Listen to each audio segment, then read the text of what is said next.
যেরকম গতকাল থেকে লাগাতার বলে আসছিলাম যে রেজাল্ট আউট, আজ রেজাল্ট বেরিয়ে গেছে আর তার সব আপডেট জি24 ঘন্টায়। শুরুতে রেজাল্ট দেখাবো আপনাদের, যেখানে এই মুহূর্তের যে রেজাল্ট, এসআইআরে কতজনের নাম উঠলো বা উঠলো না। 65 লক্ষ এখনো পর্যন্ত নাম বাদ গিয়েছে, 58 লক্ষ আগেই বাদ গিয়েছিল আর বাকিটা আজ। 60 লক্ষ এখনো পর্যন্ত অমীমাংসিত, অর্থাৎ তাদের নাম থাকবে কি থাকবে না সেটা এখনো ঝাড়াই বাছাইয়ের কাজ চলছে। ফলে 1,25,00,000 মানুষ, তাদের নাম হয় কারুর নাম বাদ হয়ে গিয়েছে বা কারুর নাম বাদ যেতে পারে, আবার অ্যাডও হতে পারে। গোটা বিষয়টাই এখনো পর্যন্ত বিবেচনার পর্যায়ে রয়েছে। ফলে এই 1,25,00,000 নাম বাদই যাবে নাকি এর মধ্যে আরও বেশ কিছু নাম অ্যাড হবে, সেই সমস্ত বিষয়ের জন্য দফায় দফায় যে খসড়া তালিকা প্রকাশ হবে, সেই খসড়া তালিকার দিকে আমাদের নজর রাখতে হবে। আর ঠিক এই জায়গায় দাঁড়িয়ে জেলায় জেলায় ইতিমধ্যেই কিন্তু ভোটার তালিকা ঝুলিয়ে দেওয়া হচ্ছে। এখনো পর্যন্ত 58 লক্ষ আগেই বাদ ছিল, আজকের হিসাব ধরলে সেটা 65 লক্ষ। 65 লক্ষ নাম এখনো পর্যন্ত বাদ, 60 লক্ষ কিন্তু আরো বাকি রয়েছে, সেটা দফায় দফায় পরে জানা যাবে। এবং এই অবস্থায় যেভাবে রাজনৈতিক টানাপোড়েন এগিয়েছে, নজর রাখতেই হবে সংখ্যালঘু অধ্যুষিত মালদা, মুর্শিদাবাদ, দক্ষিণ 24 পরগনার দিকে। কিন্তু ইন্টারেস্টিং যে বিষয়টা, মতুয়া অধ্যুষিত নদিয়া, 60,000 নাম বাদ এখনো পর্যন্ত, 60,000। এই মুহূর্তে আমাদের সঙ্গে যারা রয়েছেন একটু আলাপ করিয়ে দিই। আমাদের সঙ্গে নদিয়া থেকে আমাদের প্রতিনিধি বিশ্বজিৎ রয়েছেন, অর্কদীপ্ত রয়েছেন, নির্বাচন কমিশনের আপডেট নেব অর্কদীপ্তর কাছ থেকে, এবং রাজনৈতিক বিশ্লেষক সুমন ভট্টাচার্য রয়েছেন এখনো পর্যন্ত। আজকের রেজাল্ট নিয়ে এখনো পর্যন্ত কি আপডেট, সর্বশেষ আপডেট জানবো অর্কদীপ্তর কাছ থেকে। অর্কদীপ্ত,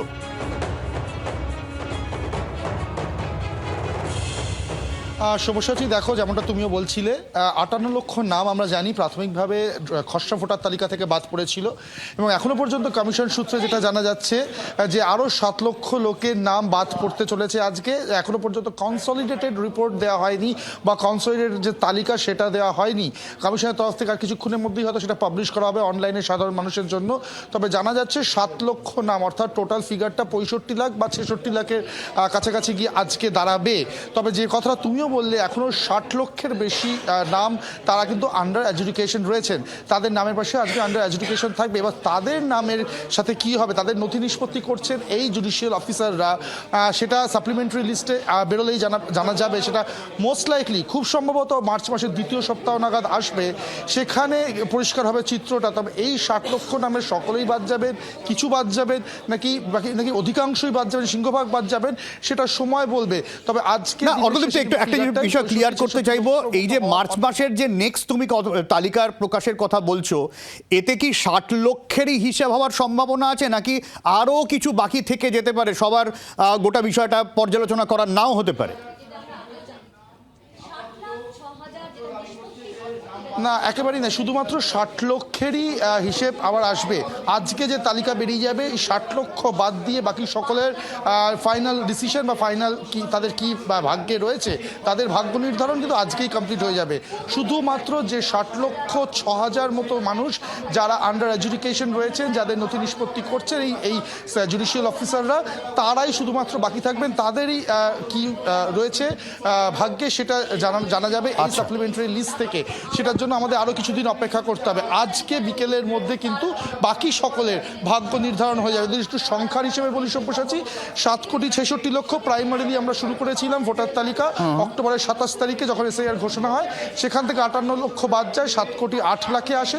সেখান থেকে যদি তুমি 60 লাখ সরিয়ে রাখো, 6,48,00,000, সেই 6,48,00,000 ভাগ্য নির্ধারণ কিন্তু আজকে হয়ে যাবে। 60 লাখ হবে আর কিছুদিনের মধ্যেই। একদমই অর্কদীপ্ত, সঙ্গে থাকো। আর আমি এই জায়গায় বিশ্বজিতের কাছে আসবো। বিশ্বজিৎ, এখনো পর্যন্ত নদিয়ার যে হিসেবটা আসছে, এই আজকের যদি তালিকা দেখি, আগে কিন্তু লাখখানেক নাম বাদ গিয়েছিল, তারপর নতুন করে 60,000 নাম বাদ। হ্যাঁ দেখো সব্যসাচী, এখনো পর্যন্ত যেটা সূত্র মারফত যেটা আমরা খবর পাচ্ছি সেটা হচ্ছে যে ইতিমধ্যে 60,000 নাম তার নামের তালিকা এখনো পর্যন্ত বাতিল বলে আমরা জানতে পারছি। তবে দেখো আমরা যেটা দেখি যে নদিয়ার রানাঘাট, যেটা রানাঘাট লোকসভা কেন্দ্র, এই রানাঘাট লোকসভা কেন্দ্রের অধিকাংশটাই কিন্তু সীমান্তবর্তী এলাকা। যেমন ধরো রানাঘাট উত্তর পূর্ব, রানাঘাট দক্ষিণ, রানাঘাট উত্তর পশ্চিম, চাকদা, হরিণঘাটা, কৃষ্ণগঞ্জ, এই যে সীমান্তবর্তী এই সমস্ত এলাকাগুলো রয়েছে, এখানকার অধিকাংশ লোকই কিন্তু মতুয়া সম্প্রদায়ভুক্ত। দেখো এই মতুয়া সম্প্রদায়ভুক্ত রানাঘাট লোকসভা কেন্দ্রের প্রায় 40%-এরও বেশি কিন্তু মতুয়া সম্প্রদায়ভুক্ত। এই 40% যে সমস্ত মতুয়া আছে, এই মতুয়াদের ভোটেই কিন্তু তাদের ভাগ্য নির্ধারণ করা হতো। এই গত যে লোকসভা নির্বাচনের কথাই আমরা দেখি, এই মতুয়া সম্প্রদায়ভুক্ত মানুষদের ভোটেই কিন্তু তারা নির্বাচিত হয়েছিল। কিন্তু সব থেকে দেখো এখন এই মুহূর্তে সংকটের মুহূর্তে রয়েছেন এই মতুয়া সম্প্রদায়ভুক্ত মানুষেরাই। কিন্তু এই ধর্মীয় কারণে ওপার বাংলা থেকে যারা এসেছে, এই পাশে এসে বসবাস করেছিল, তাদের নাম কারো 2002 সালের তালিকায় ছিল এবং অনেকের নাম এখনো পর্যন্ত তাদের অনেকেরই নাম ওঠেনি। কিন্তু তাদেরকে বিভিন্ন সময় বিভিন্ন রাজনৈতিক দল প্রতিশ্রুতি দিয়েছিল। যেমন গত আমরা কিছুদিন আগে পর্যন্ত আমরা দেখেছি যে প্রচুর মানুষ, প্রায় 4 লাখেরও বেশি মানুষ কিন্তু সিএতে আবেদন করেছে। তাদেরকে রাজনৈতিক তরফ থেকে তাদের বলা হয়েছিল সিএতে আবেদন করলে তাদেরকে নাগরিকত্ব দেওয়া হবে, তারা ভোট দিতে পারবে। আমরা যদি সেই তালিকাও দেখি, তার মাত্র 434 জন মাত্র সেখানে সিএতে আবেদন করে ভারতের নাগরিকত্ব পেয়েছিল। কিন্তু এই যে 60,000 নাম যে বাদ গেছে, তার কিন্তু অধিকাংশ মতুয়া সম্প্রদায়ভুক্ত। সুতরাং মতুয়ারা বিষয় একটু সঙ্গে থাকো। শঙ্কর ঘোষ রয়েছেন আমাদের সঙ্গে বিজেপির। শঙ্করবাবু, আপনারা বলে এসেছিলেন 1 কোটির বেশি নাম বাদ পড়বে, এখনো পর্যন্ত 65 লক্ষ নাম বাদ পড়েছে। সংখ্যাটা খুব উৎসাহব্যঞ্জক বলে মনে হয়। প্রথম কথা, পুরো বিষয়টি মানে এই মুহূর্তে আপনারা যে তথ্যের উপরে দাঁড়িয়ে এটা বলছেন, আমি সেই তথ্যগুলো সম্পর্কে অবগত নেই। পুরো বিষয়টি জেনে তারপরে প্রতিক্রিয়া দেব। আচ্ছা শঙ্করবাবু, আর একটা প্রশ্ন করি। আমাদের কাছে এখনো পর্যন্ত নদিয়া নিয়ে যে তথ্য আসছে, 60,000 নাম বাদ। মতুয়া অধ্যুষিত এলাকা, আমাদের প্রতিনিধিও বলছিলেন যে সেখানে প্রচুর তাদের নাম বাদ যাওয়ার একটা বিষয় সামনে আসছে। এটা নিয়ে আপনি কি বলবেন? প্রথম কথা যাদের নাম বাদ গিয়েছে তাদের নাম তোলবার ক্ষেত্রেও 6 নাম্বার ফর্ম তারা ইউজ করতে পারবেন। আমি আবার বলছি, পুরো বিষয়টি দেখে তারপরে মানে সেটা ভোটের আগেই হয়ে যাবে আপনি বলতে চাইছেন? এইভাবেই আমি শুনেছি নির্বাচন কমিশনের আধিকারিকদের। না, আমি আপনার কাছ থেকে শঙ্করবাবু শেষ প্রশ্ন, এই আশ্বাসটুকু চাইছি। ধরুন কোনো মতুয়া সম্প্রদায়ের মানুষ এই মুহূর্তে জি 24 ঘন্টা দেখছে, তিনি দেখলেন তার নামটা বাদ হয়ে গেছে, আপনি আশ্বস্ত করছেন ভোটের আগের তার নাম তোলার একটা ব্যবস্থা থাকবে? ভারতীয় নাগরিক যারা রয়েছেন তাদের নাম বাদ যাওয়ার কোনো প্রশ্নই ওঠে না। হিন্দু উদ্বাস্তুদের ভারতবর্ষের থাকার অধিকার সংরক্ষিত রয়েছে। আর দ্বিতীয় যে কথা, ভোটের নামের বিষয়, সেটা আমি দেখে তারপরেই আমি বলতে পারবো। আচ্ছা, অনেক ধন্যবাদ। শঙ্কর ঘোষ ছিলেন আমাদের সঙ্গে। আমি একটু সুমন বাবুর কাছে যাব। সুমন বাবু রয়েছেন আমাদের সঙ্গে, সুমন ভট্টাচার্য। শুনুক, এই যে তৃণমূল কংগ্রেসের তরফ থেকে একটা অভিযোগ তোলা হয়েছে বারবার যে এসআইআর এর পুরো প্রক্রিয়াটা বিজেপির সুবিধা করে দেওয়ার জন্য নামবাদের চক্রান্ত। আজকে নদিয়াতে যদি আমি দেখি, প্রায় তৃণমূল বিজেপি শক্তি সমান 9টা 8টা এরকম ছিল, যদিও কিছু হিসেব নিকেশ ওলটপালট হয়েছে। সেখানে যদি বিজেপির এই মতুয়া সম্প্রদায়ের মধ্যেই ভোট ভিত্তির নাম বাদ গিয়ে থাকে, তাহলে অভিযোগটা খাটে কি? দেখুন সব্যসাচী, আজ যখন আমরা কথা বলছি তখন আপনি যে ফিগারটা বলছেন 65 লক্ষ, তাতে আমি খুব অবাক হচ্ছি না। কেন অবাক হচ্ছি না? কারণ আমাদের মাথায় রাখতে হবে যে 5 লক্ষ মানুষ শুনানিতেই হাজির হন, তাহলে 58 + 5 63 লক্ষের নাম এমনিতেই বাদ যাওয়ার কথা।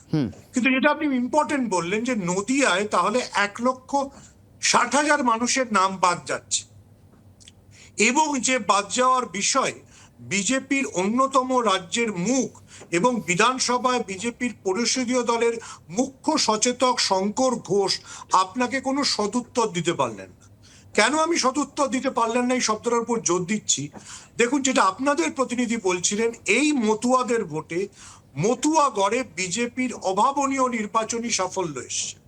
কিন্তু যখন এসআইআর প্রক্রিয়া শুরু হলো এবং যখন এই সংশয়টা তৈরি হলো এবং যখন তৃণমূল বেশি বেশি করে বলতে শুরু করলো যে মতুয়াগড়ে মতুয়া হিন্দুরা সবচেয়ে দুশ্চিন্তায় রয়েছেন, তখন কিন্তু বিজেপি পাল্টা সিএ এর ক্যাম্প খুলে দিয়েছিল। আপনি যদি মাথায় রাখেন, বিজেপি পাড়ায় পাড়ায় গ্রামে গ্রামে সিএ এর ক্যাম্প চালাচ্ছিল। বিজেপির বিধায়করা বিশেষ ভাবে উদ্যোগী হচ্ছে। না আমি সুমন একটা প্রশ্ন আপনাকে করতে চাইবো, মানে আমরা এই ন্যারেটিভটা ধরে নিচ্ছি কেন যে নির্বাচন কমিশন ইকুয়ালস টু বিজেপি, যে অভিযোগটা তৃণমূল কংগ্রেস করছে। নির্বাচন কমিশনের মতো কাজ করছে, যাতে যদি তৃণমূলের অসুবিধা হয় হবে, বিজেপির সুবিধা হবে। নির্বাচন কমিশনকে আমি ইকুয়ালস টু বিজেপি ধরতাম না যদি নির্বাচন কমিশনের হয়ে যাবতীয় বক্তব্য রাজ্যের বিরোধী দলের নেতারা দিতেন। যদি তারা না বলতেন যে অমুক জেলায় অত নাম বাদ যাবে, অমুক জেলায় রোহিঙ্গাদের ধরতে নেমে পড়া হয়েছে। আপনি কি মনোজ আগরওয়ালের কাছ থেকে খুব বেশি প্রেস বিবৃতি শুনেছেন? মনোজ আগরওয়াল তো আমার মনে হয় এই পরিবেশটা তৈরি করেননি যে এতজন বাদ যাবে। আচ্ছা, আমি সুমনদা, হ্যাঁ আমি আসবো, আপনি সঙ্গে থাকুন। আপাতত আমি অর্কদীপ্ত এবং বিশ্বজিৎকে ধন্যবাদ জানাবো। বাংলার আওয়াজ, বাঙালির আবেগ, জি 24 ঘন্টা।